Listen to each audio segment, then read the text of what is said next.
자, 기권의 천상구조에 대해 배웠으니까 기권의 천상구조에서 가장 아래층인 우리 대류권에서 어떤 일이 벌어지는지 본격적으로 배워보도록 하겠습니다.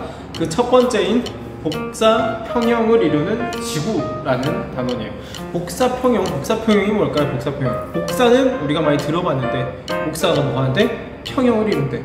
자, 이게 무엇인지 한번 실험으로 먼저 알아보도록 하겠습니다. 자, 교과서는 56페이지를 펴시면 돼요. 실험 먼저 보도록 할게요.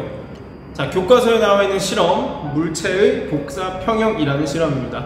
우리 지구의 복사평형을 알기 위해선 일단은 물체들 사이에서 복사평형이란 게 어떤 식으로 발생하는지, 복사평형이란 게 무엇인지 알 필요가 있겠죠. 자, 실험은 어떻게 진행되냐면 굉장히 간단해요. 저기선 등이 있고 옆에 알루미늄 컵을 둡니다. 검은색 알루미늄 컵, 여기에 온도계를 꽂아놔요. 그래서 일정 거리에서 여기에 꽂힌 온도계의 온도 변화를 살핍니다. 자, 그럼 일단 예상을 한번 해봅시다. 어떻게 될까요? 일단 이 적외선 등에서 뭐가 나와요? 복사 에너지가 계속 방출이 됩니다. 복사 에너지가 계속 방출되면 얘에 계속 복사열이 전달이 되겠죠. 복사 에너지가 전달이 되겠죠. 그럼 이 컵의 온도는 어떻게 돼? 점점점 컵의 온도가 높아지게 되겠죠. 자, 그럼 이 컵의 온도가 얼마나 높아질지, 끊임없이 높아질까요? 아니면 높아지다 멈출까요? 아니면 오히려 떨어지게 될까요? 여러가지 결과를 예상할 수가 있겠죠? 한번 실제 어떻게 되는지 실제 실험을 하면 참 좋겠지만 우리가 온라인 상이기 때문에 가상 실험을 할 수 있는 프로그램 선생님이 소개 하나 해줄게요. 그럼 실제 가상 실험 한번 해보고 어떻게 컵의 온도가 변하는지 한번 보도록 합시다. 자, 선생님이 구글 클래스룸에 올려둔 주소로 들어가면 이런 식으로 복사평형 실험을 가상으로 할 수 있는 프로그램이 뜰 겁니다. 굉장히 간단해요. 지금 내 얼굴로 그래프가 가려져 있죠? 이 그래프를 프린트에 채워서 찍어서 올리거나 아니면 선생님이 지금 구글 클래스룸에 과제로 따로 올려두었습니다. 그 과제에 나온 그래프를 그려서 이 실험 결과를 그대로 그래프로 그려서 올려주시면 돼요. 자, 실험은 간단해요. 여기서 그냥 실험 시작만 누르시면 이렇게 전등에 불빛이 나오게 됩니다. 전등에 불빛이 나오면서 오른쪽에 있는 알루미늄 컵의 온도를 그래프에 직접 측정돼서 표현이 되게 돼요. 자, 그러면 오른쪽 그래프가 어떻게 바뀌는지 직접 확인을 해보시고 이것을 그려서 과제를 제출하고 밑에 한번 결과를 정리해 보도록 합시다.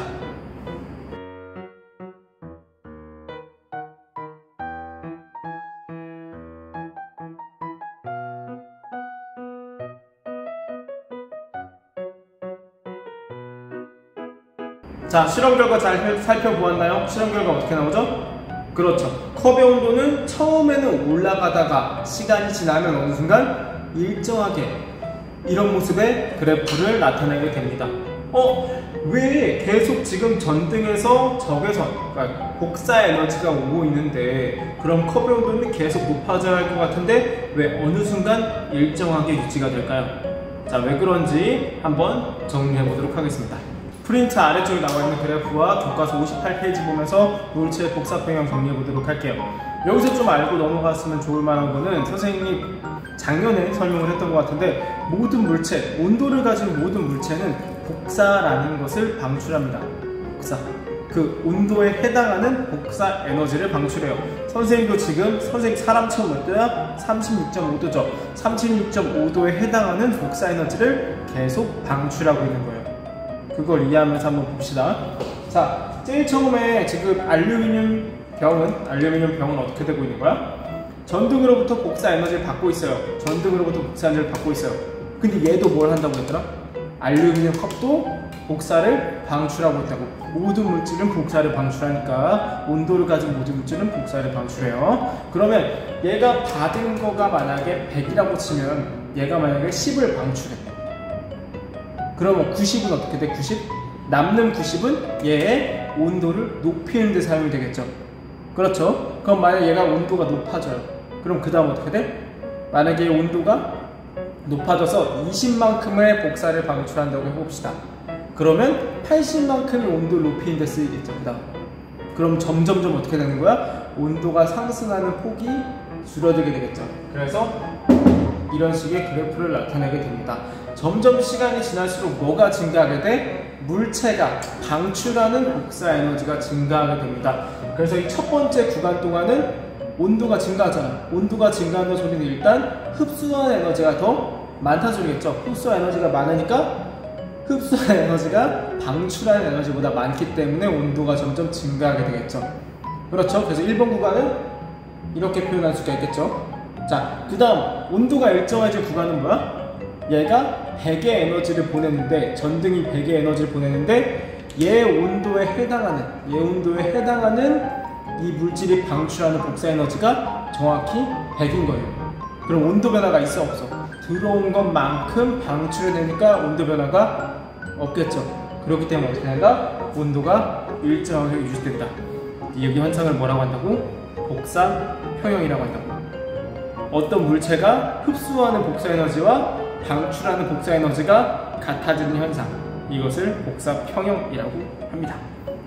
자, 한 가지 더 생각해 보도록 합시다. 만약에 전등, 그러니까 광원, 빛이 나오는 곳, 광원, 그러니까 복사 에너지를 방출하는 곳, 복사 에너지를 주는 곳을 가까이 할 때는 어떻게 바뀔까? 가까이 할 때. 복사 에너지 주는 곳을 가까이 할 거예요. 그럼 어떻게 돼? 더 많은 양의 복사 에너지를 요놈이 받을 수 있겠죠. 그러면 복사 평형에 도달하는 시간이 어떻게 될까? 더 많은 양을 받으니까 더 빠르게 온도가 높아지니까 더 복사 평형에 도달하는 시간이 빨라지겠죠. 그럼 복사 평형에 도달하는 온도는 어떻게 돼요? 온도? 더 많은 양의 에너지를 받으니까 더 복사 평형에 도달하는 온도도 높아지게 되겠죠. 그래서 이런 식의 그래프를 나타낼 수가 있겠죠. 자, 그래서 정리하면 광원에 가까우면 가까울수록 복사 평형에 도달하는 시간이 빨라지게 되고요. 그 이유는 더 많은 복사 에너지를 흡수할 수 있기 때문입니다. 오케이?